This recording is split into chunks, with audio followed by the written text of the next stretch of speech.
katone ndah asri suasanane saben wayah bengi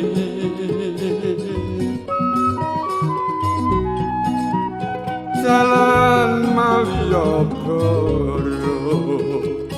kang pancen kawentaring kutha Ngayogyakarta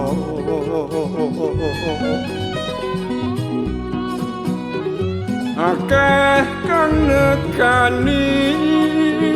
tuwa anom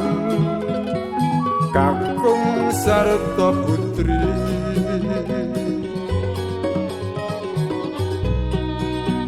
sesliweran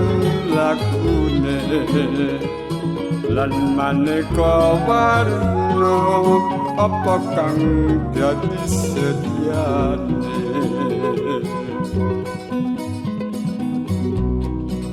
ana kang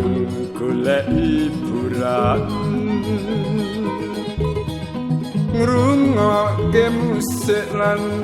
lagu proseniman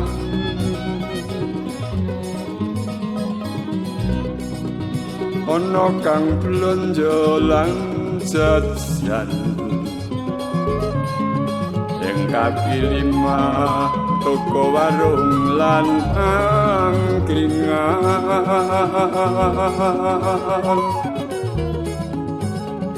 ing Malioboro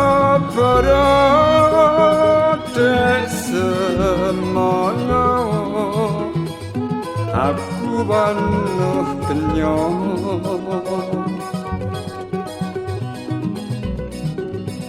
kang gawe aku pronto wekasan seprene setya sesambungan tresna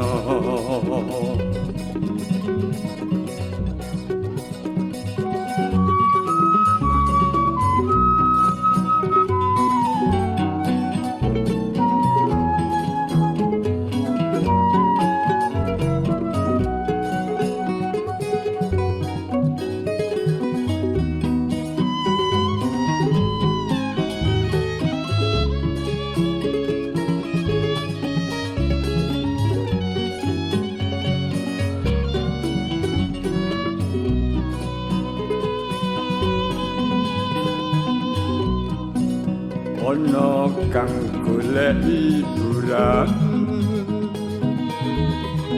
ngrungokke musik lan lagu proseniman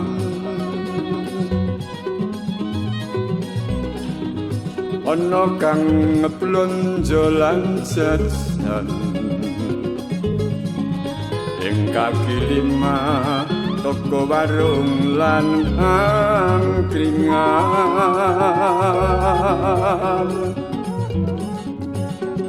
ing Malioboro semono aku wanuh kenya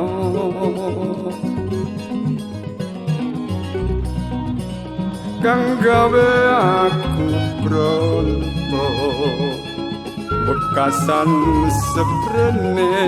setya sesambungan tresna